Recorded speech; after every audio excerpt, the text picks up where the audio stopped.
ये वाला केक अगर आपने एक बार बनाकर इस तरह से खा लिया ना तो ट्रस्ट में आपको बाहर के केक कभी पसंद ही नहीं आने वाले, क्योंकि इसका जो टेस्ट है बाहर वाले केक से बहुत ही ज़्यादा अच्छा है।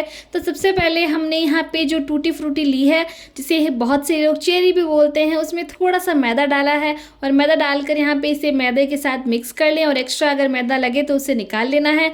और अब ना हम यहाँ पे तैयार करेंगे केक टिन, क्योंकि जब केक का बैटर बन जाता है उसके बाद हम जब बेकिंग पाउडर बेकिंग सोडा डाल देते हैं तो ज़्यादा वेट नहीं कर सकते हम, नहीं तो उसका जो पावर है वो ख़त्म हो जाता है। इसलिए हमें ये सब तैयारियां पहले ही करके रखनी होती है। तो केक टिन में अच्छे से ऑयल लगाया, उसके बाद 1 चम्मच के करीब मैदा डाला, मैदे को पूरे केक टिन में अच्छे से फैला लेंगे। अगर आपके पास बटर पेपर है तो आप बटर पेपर का यूज़ कर सकते हैं। जिन लोगों के पास बटर पेपर नहीं है वो इस तरह से मैदे का यूज़ कर सकते हैं। इससे भी आपका केक बिल्कुल भी केक टिन में नहीं चिपकेगा। अगर आपके पास केक टिन नहीं है तो आप किसी स्टील के बर्तन का भी यूज़ कर सकते हैं। और बस यहाँ पे एक्स्ट्रा मैदा झटक कर निकाल लिया है। और अब ना मैंने कढ़ाई को हम यहाँ करेंगे प्री हीट, तो उसके लिए हम डालेंगे यहाँ पे नमक। अब आप सोच रहे होंगे कि नमक का कलर मिट्टी जैसा क्यों है, जस्ट बिकॉज कि हमने ये नमक बार बार केक बनाने के लिए यूज़ किया है और बार बार जलने की वजह से जो नमक का कलर है कुछ ऐसा हो गया है। आप बार बार एक तरह का नमक भी यूज़ कर सकते हैं। और नमक को अच्छे से फैला लिया, इक्वल कर लिया। उसके बाद यहाँ पे रखेंगे स्टैंड ना हो तो आप किसी जाली का भी यूज़ कर सकते हैं। और अब ना इसे ढक्कन देकर एकदम लो फ्लेम पर गर्म होने के लिए रख देना है। तब तक हम यहाँ पे बैटर बनाते हैं। उसके लिए 1 कप के करीब लिया है मैंने यहाँ पे मैदा और आधा कप के करीब ली है सूजी। सूजी को मैंने मिक्सी में काफ़ी अच्छे से चला लिया, जिसकी वजह से सूजी का जो दाना है वो एकदम महीन हो गया, जिससे हमारा जो केक है उसमें सूजी का स्वाद तो आएगा लेकिन पता ही नहीं चलेगा उसमें सूजी डाली है।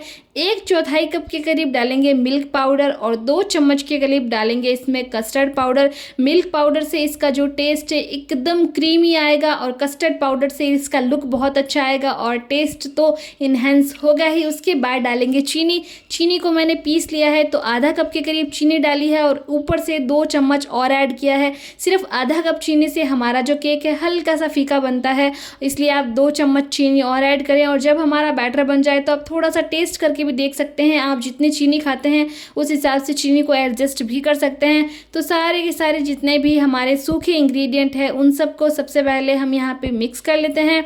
और उसके बाद ना अब बारी आती है मेन इंग्रेडिएंट की, वो है यहाँ पे घी। अब बहुत से लोगों को आपने देखा होगा कि ऑयल का यूज़ करते हैं, तो आप यहाँ पे ऑयल का यूज़ भी कर सकते हैं जिसमें फ्लेवर ना हो, खुशबू ना हो। घी से बहुत अच्छा टेस्ट आता है और सबसे बड़ी बात जो केक है वो बहुत ज़्यादा मॉइस्ट बनता है, इसलिए घी तेल कुछ भी यूज़ कर सकते हैं। लेकिन मैं यहाँ पे आज इस केक को बनाने के लिए 1/4 कप के करीब घी का यूज़ कर रही हूँ और थोड़ा थोड़ा करके दूध डालेंगे। दूध ना तो ज़्यादा गर्म है और ना ज़्यादा ठंडा है, रूम टेम्परेचर का हमारा दूध है। सारे के सारे दूध को एक साथ कभी भी ना डालें, नहीं तो आपका बैटर जो है कब गीला हो जाएगा और आपका केक एकदम बिगड़ जाएगा कि आपको पता ही नहीं चलेगा। थोड़ा थोड़ा करके दूध डालते जाएं, मिक्स करते जाएं।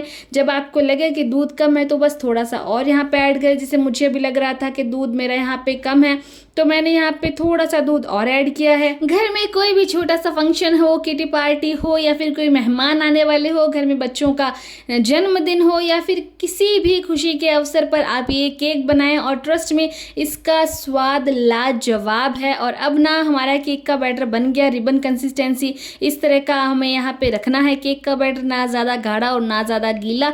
तो अब ना इसमें ऐड करेंगे हमारी टूटी फ्रूटी और अब ना टूटी फ्रूटी को डाल के अच्छे से मिक्स कर देते हैं। ट्रस्ट में हर एक बाइट में टूटी फ्रूटी का टेस्ट आएगा, क्योंकि केक का जो बैटर है वो खुद ही इतना ज़्यादा क्रीमी और इतना ज़्यादा फ्लेवरफुल होने वाला है और साथ में टूटी फ्रूटी का फ्लेवर आए है बताऊँ ही क्या। और अब ना थोड़ा सा डालेंगे वनीला एसेंस से 1 चम्मच के करीब डाल रहे हैं यहाँ पे बेकिंग पाउडर, आधा चम्मच के करीब डालेंगे बेकिंग सोडा। वनीला एसेंस ना हो तो कोई दिक्कत की बात नहीं है, आप इसे स्किप भी कर सकते हैं। और अब ना बेकिंग पाउडर और बेकिंग सोडा को डालने के बाद इसको एक्टिवेट करने के लिए थोड़ा सा हम यहाँ पे डालेंगे दूध और बस दूध डालने के बाद हल्के हाथ से इसे यहाँ पे मिक्स कर देते हैं। ओवर मिक्स हमें इस मिश्रण को नहीं करना है, हल्के हाथ से यहाँ पे इसे अच्छे से मिक्स कर लें और हमारा बैटर यहाँ पे तैयार है। तो बस हमने जो केक टिन पहले ही तैयार करके रख दिया था उसमें फटाफट से हमारा बैटर डाल देते हैं। लास्ट में जो भी बैटर यहाँ पे जो हमारा बर्तन है उसके चिपका हुआ रह जाए तो चम्मच या किसी चाकू की मदद से सारा का सारा जो है हमारा बैटर वो यहाँ पे आपको निकाल लेना है। ट्रस्ट में घर के बच्चे से लेकर बड़े तक हर एक इंसान को ये केक पसंद आने वाला है और जितना ये केक ठंडा होगा उसका स्वाद उतना ही ज़्यादा बढ़ता जाएगा। हल्के हाथ से 2 से 3 बार हमें यहाँ पे टैप टैप कर लेना है ताकि इसके अंदर कोई भी बबल्स हो तो वो निकल जाए। और उसके बाद यहाँ पे करते हैं टॉपिंग, यानी कि ऊपर की सजावट जो आप अपनी पसंद की कैसे भी कर सकते हैं। तो मैंने यहाँ पे टूटी फ्रूटी ऐड किया है। दूसरी तरफ हमारी कढ़ाई काफ़ी अच्छे से प्री हीट हो गई है।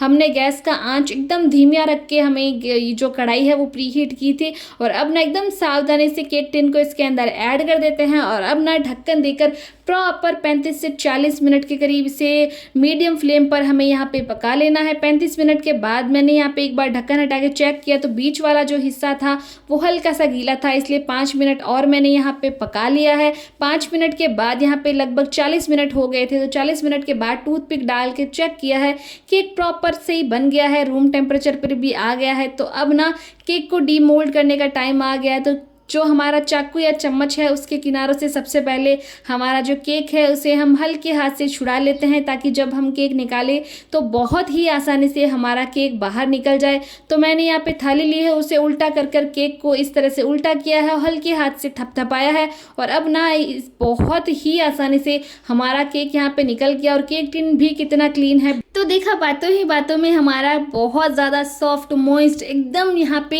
स्पॉन्जी जालीदार केक बनकर तैयार है, जो काफ़ी ज़्यादा अच्छा लग रहा है। तो सबसे पहले तो मैं यहाँ पे इसकी चौड़ाई है उसकी सॉफ्टनेस बता देती हूँ कि कितना अच्छा चौड़ा यहाँ पे फ्लफी सा हमारा केक बनकर तैयार है, वो भी कढ़ाई में। तो अब ना इसको कट करना बहुत आसान है क्योंकि ये बहुत ज़्यादा सॉफ्ट स्पॉन्जी बना है और इसका जो पीस है मैं उसको कट करके भी बता रही हूँ। तो आप ना किसी एयर टाइट कंटेनर में इसके छोटे छोटे पीस करके फ्रीज में रख दें ताकि बच्चों का जब भी कुछ मीठा खाने का मन करे, चाय के साथ कुछ खाने का मन करे तो आप इसे दें और घर के सब लोग एंजॉय करें। मैं तो ऐसे ही करती हूँ, हफ्ते भर तक हमारा ये केक आराम से चल जाता है। इसके पीसेस करके किसी डब्बे में डाल के रख देती हूँ और जब भी मीठा खाने का मन होता है तो खाती हूँ। तो आप ना मेरे कहने पर ये केक ज़रूर से बनाएं और वीडियो कैसा लगा मुझे ज़रूर से बताएं। वीडियो पसंद आए तो लाइक शेयर कमेंट करें, चैनल को सब्सक्राइब कर आप बेल आइकन प्रेस ज़रूर से करें। और उसकी जाली देखिए कितना जालीदार केक बना है, आप भी ज़रूर से बना के ट्राई करें और मुझे बताएं कि आपका केक कैसा बना।